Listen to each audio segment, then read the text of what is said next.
Nah, menarik nih. Technopreneur. Ada kata technopreneur. Technopreneur itu apa sih sebenarnya? Apakah hanya butuh, kalau bisnis, butuh modal, punya butuh duit, ada jalan. Jualan apakah jalan.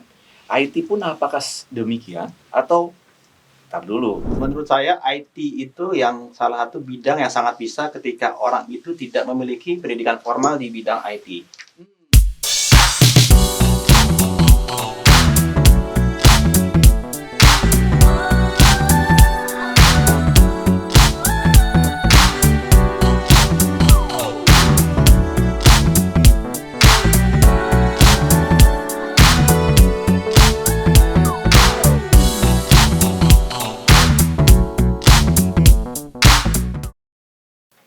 IT Podcast, Cio tempatnya. Assalamualaikum warahmatullahi wabarakatuh. Kembali lagi dengan Eka, di sini salah satu host dari Cio Academy.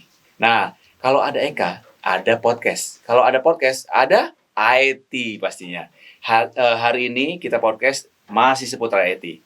Karena IT itu masih luas gitu loh. Apalagi sekarang tamunya spesial. Pakai telur, pakai dadar, bukan pakai telur lagi. Pakai dadar telur. Oke. Hari ini kita ngomong terkait dengan technopreneur atau pengusaha terkait IT.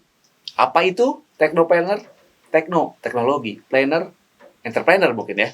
Nah, kita tanya saja ke pakarnya, ke narasumber kita kali ini, yaitu adalah kita sambut Pak Rama. Selamat siang Pak Rama. Siang Pak Sehat, Pak? Eka. Alhamdulillah. Alhamdulillah. Diinfokan bahwa kita sudah melakukan tes antigen, tes swab ya. Kemudian kita juga menjalankan protokol COVID. Nah, jadi sekarang sudah langsung dibuka nih. Biasanya kan saya suruh buka dulu kalau dia pakai topeng. Sekarang pakai topeng nggak ya? Oh, enggak ya? Juga masih. Pakai topeng. Buka dong kalau gitu. Oke, Pak Rama. Siapa Pak Rama ini? Kita akan kenalkan langsung.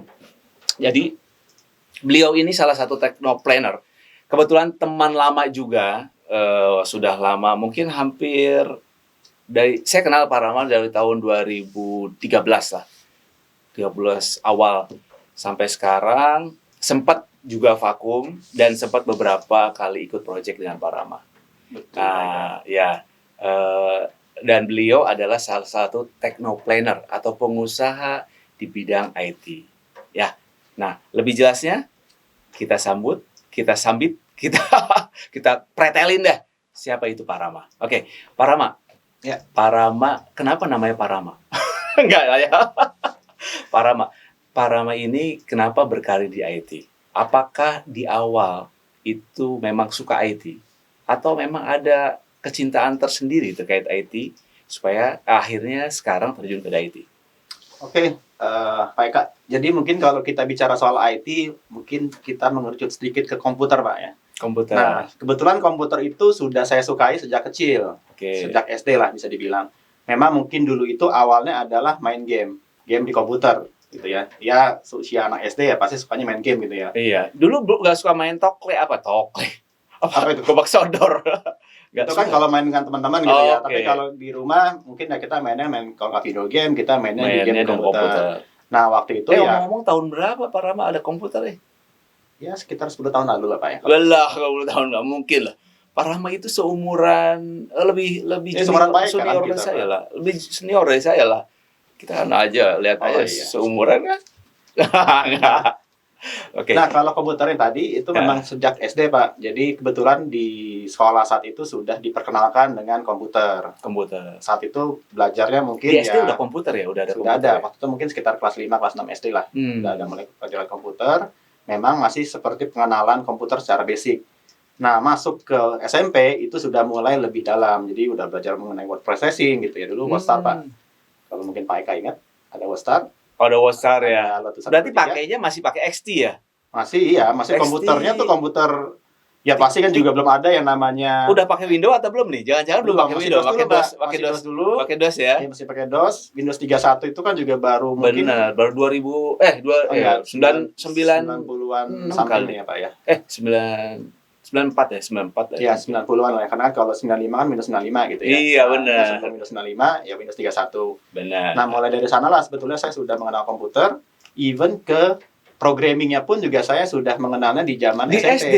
Enggak, di SMP-nya. Oh, di SD. Kalau SD-nya Dikira di sudah SD. Wah, terlalu ini, Pak, Luar terlalu gini biasa dulu. loh. Jadi kalau di SD-nya memang belum sama sekali ke sana, Belum tapi ya? ya di SMP lah mulai masuk ke komputer. Jadi sebetulnya dari sanalah mulai suka gitu Senang dengan komputer. komputer. Jadi senang komputer. Saat ini sampai masih senang komputer. Pasti dong. Istri, istri senang nggak? Ya sama dua-duanya. Tahu dua-duanya ya. Ya saat pastilah. Ya. Kalau berkarir di berkarir di dunia IT, ya memang betul kata Pak Rama, tidak jauh dari komputer, tidak jauh dari otomasi, tidak jauh dari proses bisnis yang ya berbau komputer lah, yang termasuk jaringan dan seterusnya lah. Nah, Pak Rama ini memang sudah berkecimpung lama di sana di profesional. Oke, dari dari SD kemudian mengenal komputer, masuk SMP, masuk SMA kali ya. SMA apalagi? Di SMA sudah mulai Ya, ikut ekstrakurikuler komputer lagi. betul. Kalau di SMA mungkin lebih advance lagi ya. Jadi zaman SMP saya sudah mengenal programming, SMA juga mulai lebih mendalami lagi. Even SMA itu saya sudah mulai jadi freelance web developer saat itu. Wih, Jadi sekitar kelas 2, kelas 3 SMA itu saya udah mulai ada bantu satu perusahaan gitu ya, satu perusahaan baru yang memang dia butuh tenaga untuk develop aplikasi web untuk kliennya mereka saat itu. Di SMA ya? SMA. Luar biasa. Jadi ya memang kebetulan sekali saat itu juga saya punya kakak kelas yang memang Saya juga punya, Pak. Bapak jangan sombong. tapi yang ini kakak kelasnya. Oke. Kakak kelasnya PK Siap. gimana? Mungkin Nah. kita kenal juga nggak ya? Nggak tahu nggak ya? Beda kayaknya. Beda ya. Kenapa mereka daerah mana Pak dulu? Daerah jauh lah pokoknya. Jauh kan ya? Malu saya. Nggak kenal. Jauh lah ya. Ya.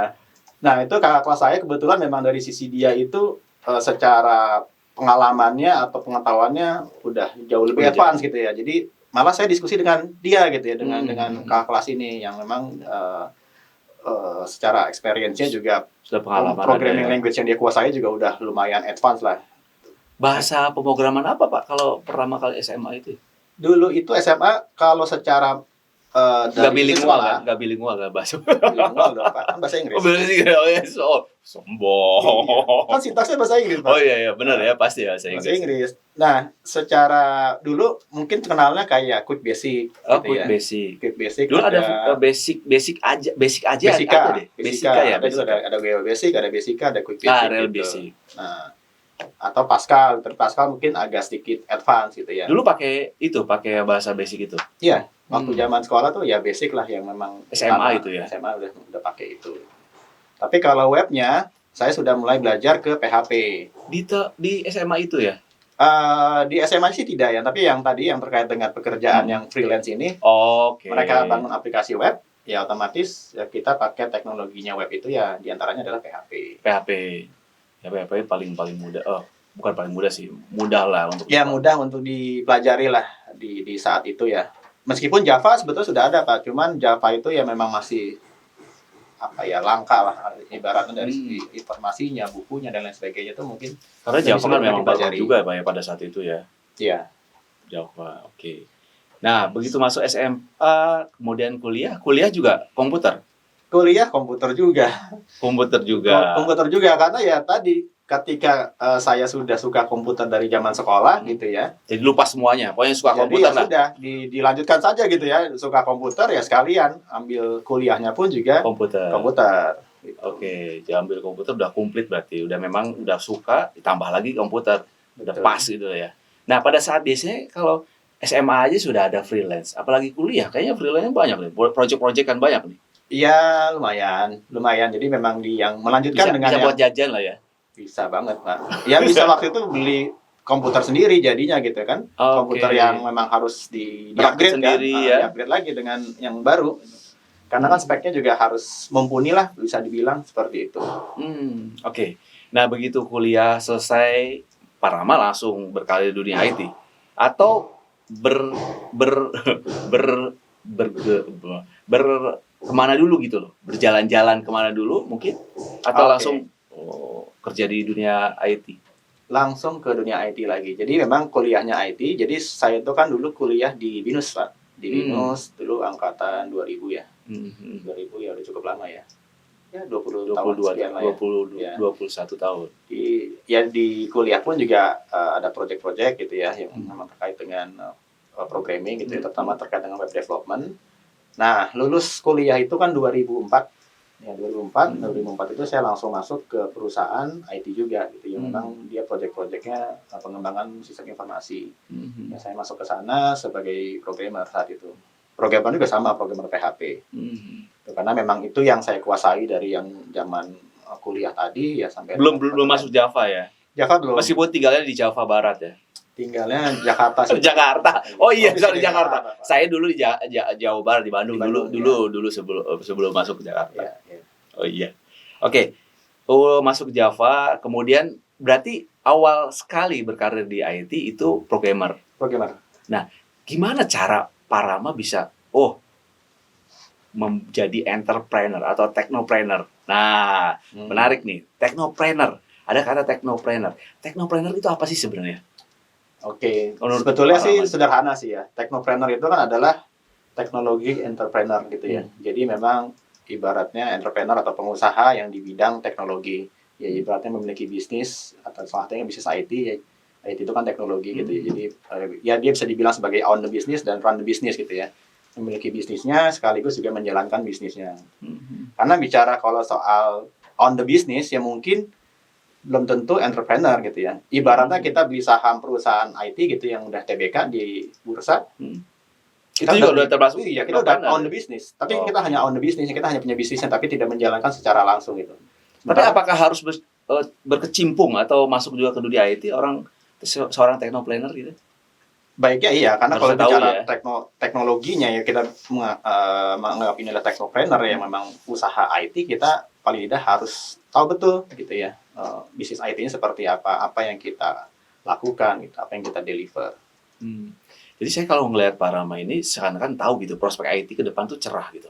Jadi sehingga berjalan di tracknya IT. Selain dari hobi main game gitu ya, apalagi yang memicu bahwa karir saya harus di IT nih. Karir saya harus di dunia programmer atau dunia yang mungkin sebagian orang di sana melihat programmer itu pusing mas. Apa? Jadi kenapa harus programming gitu? Susah, bahasanya juga nggak bisa dipahami gitu. Gimana menurut Pak Rama? Oke, kalau dari saya pribadi mungkin lebih kepada apa yang saya sukai. Kalau bicara karir gitu ya, saya pikir juga semua orang juga ketika berkarir itu harus sesuai dengan apa yang dia suka, apa yang memang dia supaya enjoy ya, supaya dia enjoy menjalaninya gitu, sesuai dengan passionnya dia. Nah kalau saya kan juga begitu gitu ya, sesuatu yang memang saya suka, ya ini di sini ya di dunia IT gitu ya, ya itu yang memang menjadi kapabilitas saya yang terbesar atau potensi saya yang terbesar adalah di sana gitu, sehingga ya saya bisa all out di situ gitu ya, bisa memberikan apa yang memang terbaik gitu ya, jadi kita juga menjalankannya juga dengan sangat happy gitu Pak. Iya, tidak terpaksa ya. Tidak terpaksa gitu. Ibaratnya kita bekerja dari pagi sampai malam untuk hal yang kita sukai kan, ya pasti senang aja bawaannya gitu kan. Jadi meskipun sampai malam sampai subuh juga ya. Meskipun pasti tetap ada titik jenuh pasti lah, nggak mungkin ya. Tapi kan kita juga punya hobi yang lain. Ngomong-ngomong gitu. merasakan proses pernah atau dari pagi kerja pagi lagi udah pernah ya pasti ya. Pernah. Orang IT pasti gitulah. Pasti itu harus mengalami Pak kalau menurut saya. Orang IT harus mengalami. Nah, ibaratnya kalau orang IT belum mengalami itu kurang afdol Pak ya. Saya bukan IT gitu. Iya, saya bukan IT. Pak Rama itu tatonya juga IT kayaknya di sini. IT profesional atau technopreneur. Enggak. Cuma technopreneur enggak ya. Kan biasanya kalau di sini Harley Davidson. Oh gitu. Ini pada Rama technopreneur enggak? Bukan ya? Mungkin ya nanti. Oke. Ada yang kembang-kembang cuman. Oh, kembang-kembang. Batik kali ya. Oke. Motivasi tadi selain sejalan dengan apa yang Pak Rama senang, ada motivasi lain nggak untuk menjadi atau berkecimpung di dunia IT? Motivasi ya tentunya lebih kepada bisa memberikan value ke banyak orang gitu ya. Termasuk mulia sekali Pak Rama. Mulia ya. Itu seperti nama gedung salah satu. Iya. Tapi kita tidak di-endorse sama mereka ya. Mungkin suatu saat Pak ya.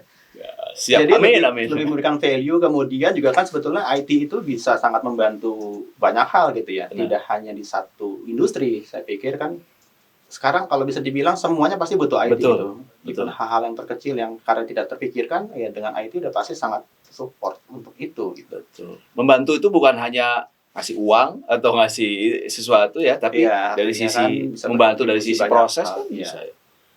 Mulia sekali makanya. Iya. Nama Oke. gedung lagi.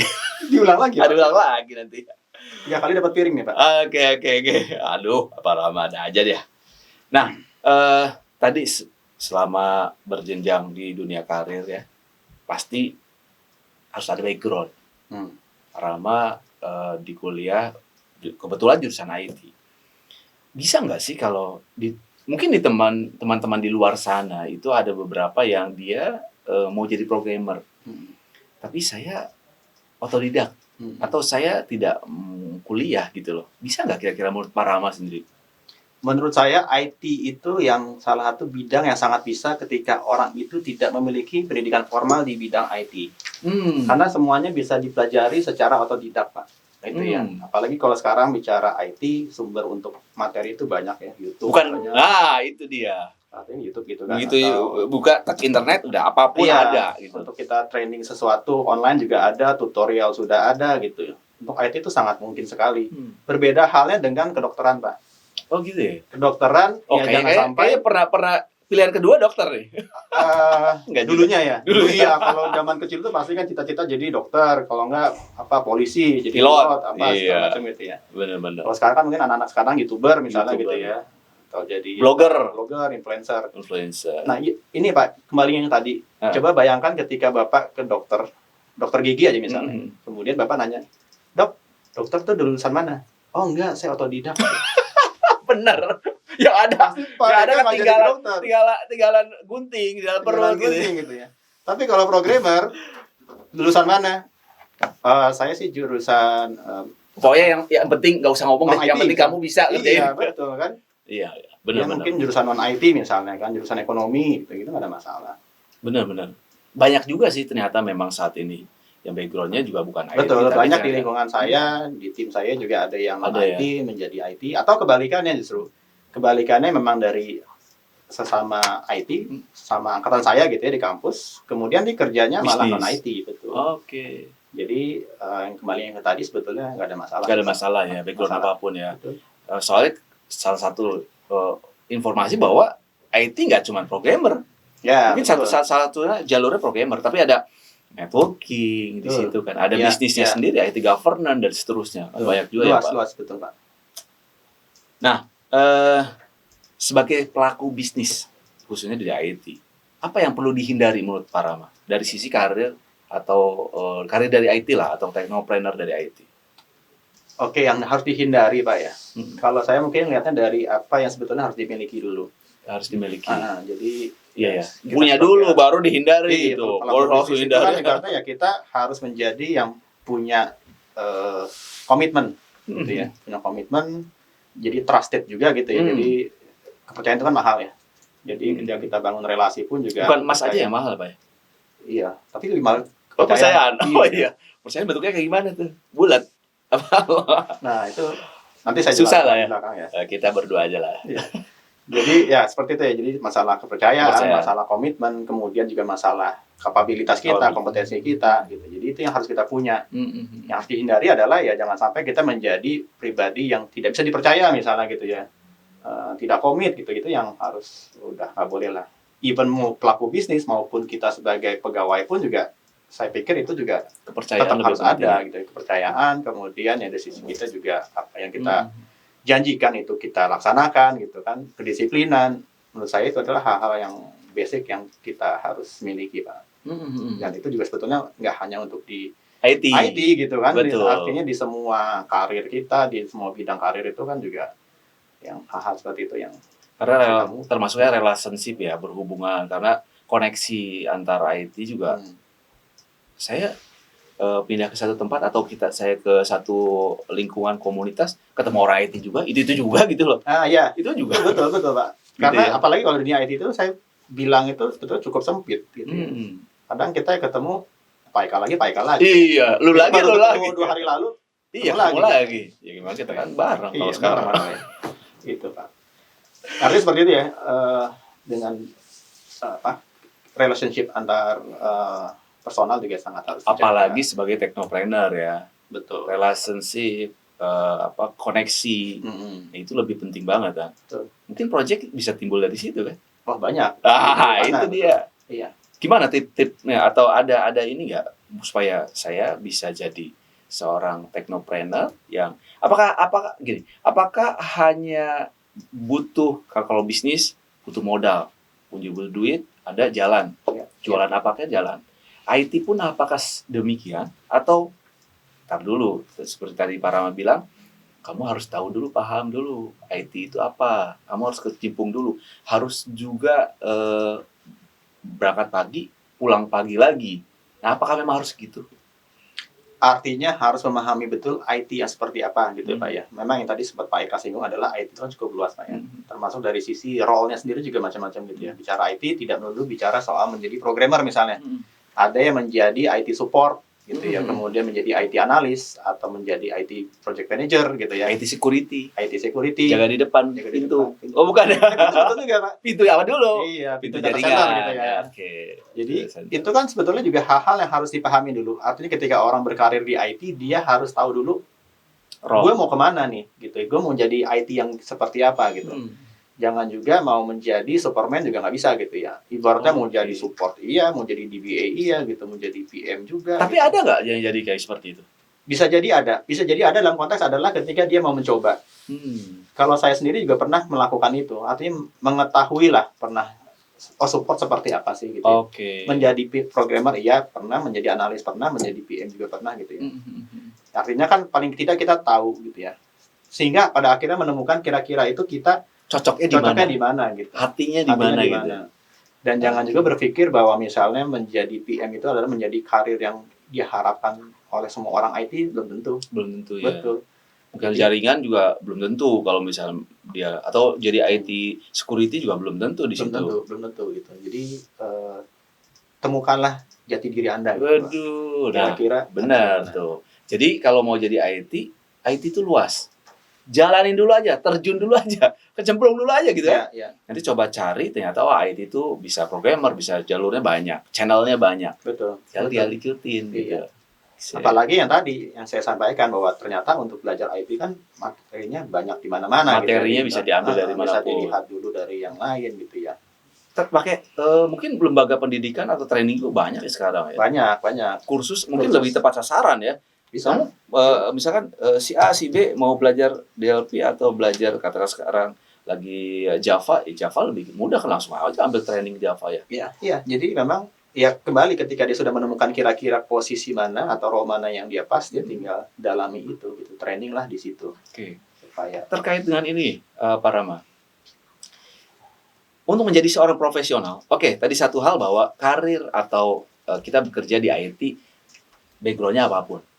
Tapi terkait dengan profesional seorang pekerja karir IT, itu kan ada sertifikasi. Ya. Nah, bagaimana menurut Pak Rama? Sertifikasi itu penting nggak sih sebenarnya? Atau kamu udah pinter, jago banget dia, jaringan aja udah jaga menghandle hacker dan segala macam lah. Apa perlu juga nggak sebenarnya sertifikat gitu? Sertifikasi itu sebetulnya bisa jadi penting tidak penting, Pak.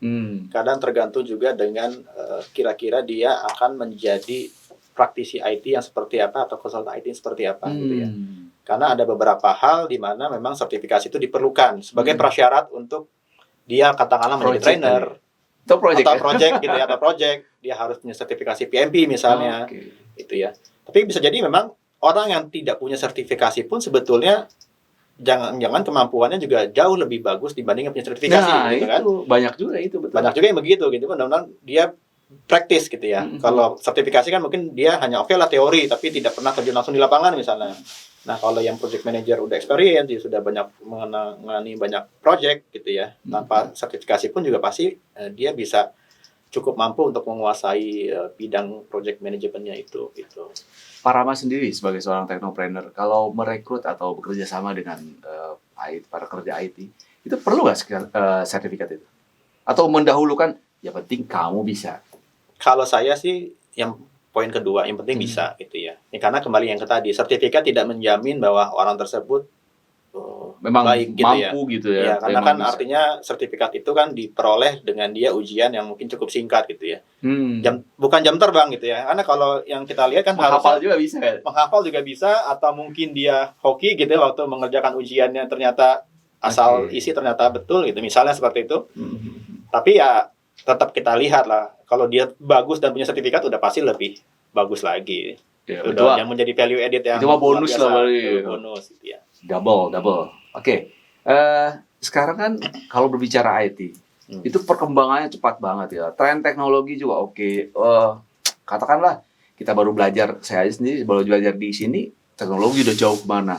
Bagaimana Pak Rama sendiri menyikapi itu sebagai seorang technopreneur ya?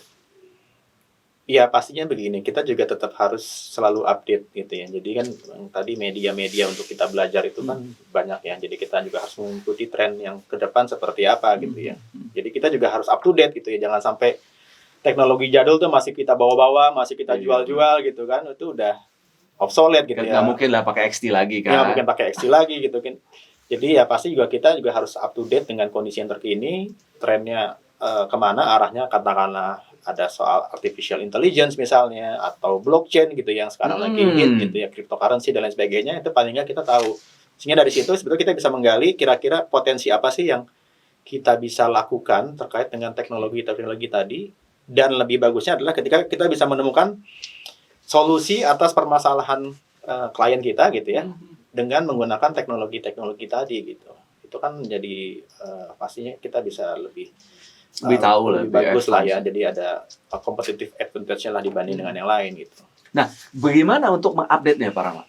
Klik download, terus bisa install? klik download, install, seharusnya sih begitu. Atau gitu aja? Atau tadi mungkin ya lewat Google, ada banyak media yang bisa dilakukan. Ya, artinya ya macam-macam lah. Kita bisa training mungkin ya. Training gitu ya, atau beberapa portal untuk marketplace training misalnya, segala macam kan ada yang kita bisa tinggal ikutin. Sekarang juga banyak kan ada tren teknologi yang menyediakan itu 10 tren teknologi. Betul, nah itu kan salah satu. Tapi benar nggak sih Pak itu kadang-kadang?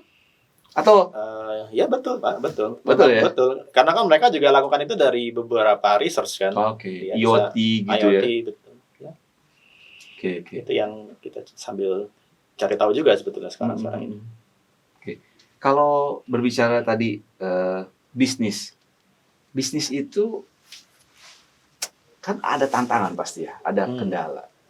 Technopreneur, saya sebagai seorang technopreneur, ancaman atau punya kendala nggak sih dalam, tadi kan ngomongnya enak tuh, bahwa bahwa IT itu banyak kok, IT itu besar, cukup mana-mana.